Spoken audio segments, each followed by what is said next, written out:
Conjugare, Centro Português de Apoio à Pesquisa Científica e à Cultura. Acreditamos que as ciências e as artes mudam o mundo. O conhecimento transforma, e isso nos motiva. Oitavo ciclo ibero-americano de diálogos contemporâneos, com o tema História, Poder e Representações. Realização dias 19, 20 e 21 de maio de 2026. Olá a todos, eu sou o professor Laurindo Mec Pereira. Este trabalho tem como título Afonso Arinos e Darcy Ribeiro, os intelectuais e o peso da geração. Eu vou falar inicialmente do projeto maior a que pertence esta comunicação de hoje, depois das nossas filiações históricas neste trabalho, históricas e metodológicas, teóricas, e por fim os resultados parciais do que já obtivemos até o presente momento. Bem, eu venho desenvolvendo nos últimos anos, talvez décadas, uma série de pesquisas sobre intelectuais e suas intervenções no debate público, na arena política, no campo intelectual e no campo político. Nas pesquisas mais recentes, temos estudado intelectuais mineiros. É o caso do Projeto Corrente, uma pesquisa com financiamento, com apoio financeiro da FAPEMIG, um órgão de fomento do Estado de Minas Gerais, uma pesquisa sobre 3 intelectuais mineiros, o Darcy Ribeiro, Afonso Arinos de Melo Franco e Oscar Dias Correia. Este trabalho está na reta final, essa pesquisa, e na apresentação específica de hoje eu quero me concentrar em 2 desses personagens, desses nomes, que é o Afonso Arinos Afonso Arinos e Darcy Ribeiro. E lógico, são autores de uma obra muito caudalosa, de intervenções muito frequentes no debate público no Brasil, então estou sempre operando com recortes. No caso aqui, o recorte temporal são os anos 60, especialmente ali até o golpe de 64, quando se inicia uma outra fase na história do Brasil. E o recorte temático é, no dia de hoje, nessa apresentação, o peso da variável geração na formulação, nas intervenções desses intelectuais. Eu venho, nos últimos anos, como eu dizia, pesquisando sobre intelectuais, eu tenho adotado uma estratégia de estar aberto às contribuições, aos aportes teóricos, metodológicos, de tradições intelectuais distintas, diversas. E a razão disso é que a experiência nos ensina que cada uma das abordagens tem muito a contribuir. E dependendo do objeto, do momento que você está estudando, o peso de uma ou outra vertente interpretativa é maior ou menor. Então, o diálogo com abordagens clássicas, como a de Gramsci, sobre os intelectuais, ou de Karl Mannheim, é muito útil. Se vamos explorar a variável classe, vinculação social, a abordagem gramsciana é muito útil, é muito necessária. E a gente não pode descurar nunca dessas dimensões, do fato de que a sociedade é fragmentada também em classes. O Karl Mannheim traz, entre muitas contribuições, o destaque para o peso do fator educação, a formação escolar comum, que ele destaca como um vínculo que tende a unificar os intelectuais. Diferente de Gramsci, Mannheim não pensa exatamente a partir da categoria classe e não vincula necessariamente os intelectuais às classes. Embora ele reconheça que os intelectuais têm seus vínculos sociais, para ele o elemento mais importante é essa formação escolar comum. E pela natureza do trabalho dos intelectuais, essa formação tende a predominar. E é interessante notar como esses aspectos destacados pelo Mannheim vão aparecer em outros autores que vêm depois dele, em termos cronológicos, como Pierre Bourdieu. Só que Bourdieu trazendo o conceito de campo, que é imprescindível, como um microcosmos, né? Um microcosmo social, com suas leis próprias, com suas regras de ascensão e de crescimento dentro do campo. Mas no caso específico dos intelectuais ou do campo acadêmico, essas relações entre os pares apontadas por Bourdieu já estão, vamos dizer, em alguma medida nas reflexões de Karl Mannheim.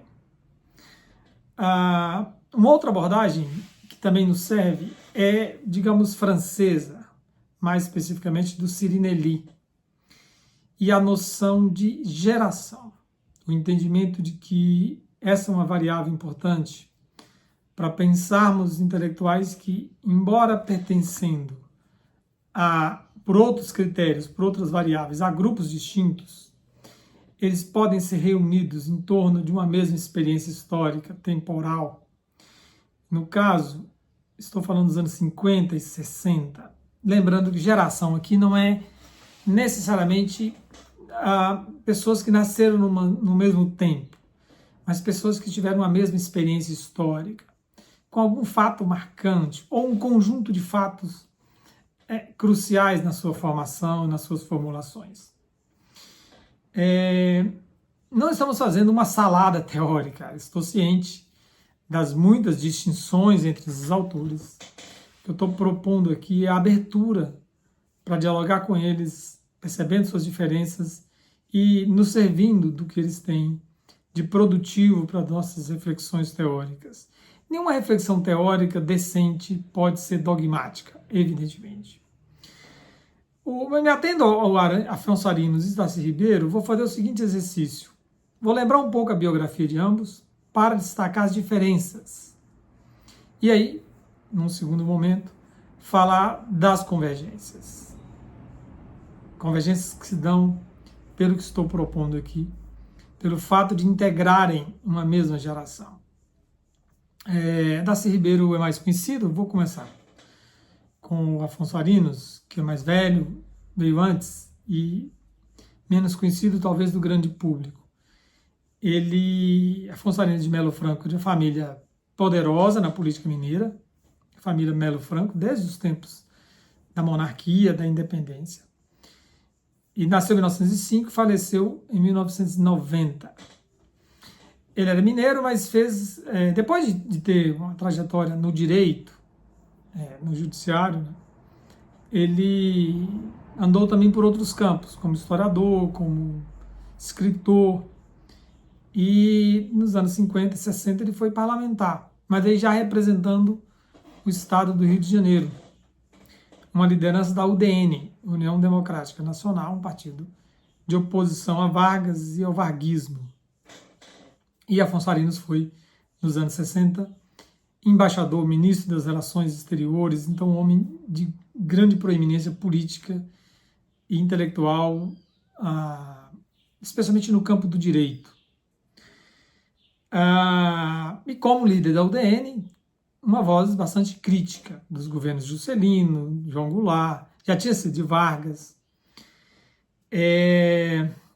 Então, digamos que naquela polarização dos anos 60, Afonso Arinos é um representante do campo à direita, do polo à direita. Do outro lado, Darcy Ribeiro, nascido em 1922 e tendo falecido em 1997, mais jovem do que o Afonso Arinos. Ele tem a formação em antropologia em São Paulo, nos anos 40, e começa a atuar exatamente nessa área. Mas o Darcy que me importa aqui é menos o antropólogo e mais o agente político. Nos anos 50, no decorrer da década de 50, ele se aproxima de uma grande figura no debate brasileiro sobre educação, que foi o professor Anísio Teixeira, um dos grandes nomes da chamada Escola Nova no Brasil. Aí ele trabalhou no Ministério da Educação, junto com o Anísio Teixeira, se tornou próximo a Juscelino Kubitschek, e junto com o Anísio e outras pessoas, formularam o projeto da UNB, Universidade de Brasília. da qual Darcy Ribeiro foi o primeiro reitor.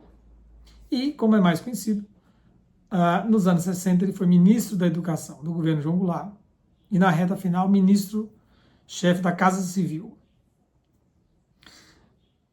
Então, do ponto de vista daquele Brasil dividido politicamente dos anos 60, Darcy está no polo à esquerda. Há pesquisas mostrando que Darcy se tornou um grande nome do trabalhismo brasileiro. Então, os dois, em tese, têm, e de fato têm, examinando as suas proposições, visões políticas distintas, são representantes de um Brasil polarizado, dividido. Porém, e aqui está o ponto central da nossa pesquisa, o que eu tenho notado é pontos convergentes muito curiosos entre esses intelectuais. Especialmente em um aspecto, a maneira como eles veem o povo, as pessoas comuns no jogo político, na dinâmica histórica. Embora as diferenças ideológicas sejam facilmente perceptíveis, né, como eu disse aqui, eles convergem numa leitura de que os intelectuais, as elites políticas intelectuais, têm um papel proeminente na sociedade e na história, na política. O povo é, em grande medida, incapaz de tomar iniciativa. É um povo que precisa ser guiado, liderado, iluminado. Claro que tem diferenças. Darcy Ribeiro propõe que, pela educação, esse povo, né, usando aqui o termo de maneira bem genérica, seja emancipado. Mas até lá, esse papel proeminente das elites políticas e intelectuais fica muito claro. E a hipótese que tem me guiado aqui é que esse é um entendimento comum a praticamente toda aquela geração de intelectuais, apesar das suas diferenças internas. Tenho observado isso examinando outras obras, como o pensamento do Eusébio, muito influente nos anos 50, o pensamento de Ferreira Goulart, um outro intelectual daquele tempo, e os resultados parciais indicam que a hipótese é bastante razoável. A pesquisa continua e em breve teremos resultados mais sólidos, mas o caminho é que a hipótese venha a ser confirmada. Obrigado pela sua atenção. Realização Conjugare, Centro Português de Apoio à Pesquisa Científica e à Cultura. NUPAN, Núcleo de Património, Arquitetura e Memória Fluminense. Programa de Pós-Graduação em Património, Cultura e Sociedade da Universidade Federal Rural do Rio de Janeiro. Apoio Editora Cravo e Universidade Federal Rural do Rio de Janeiro. Inscreva-se no canal, comente, curta e compartilhe. Obrigado por assistir.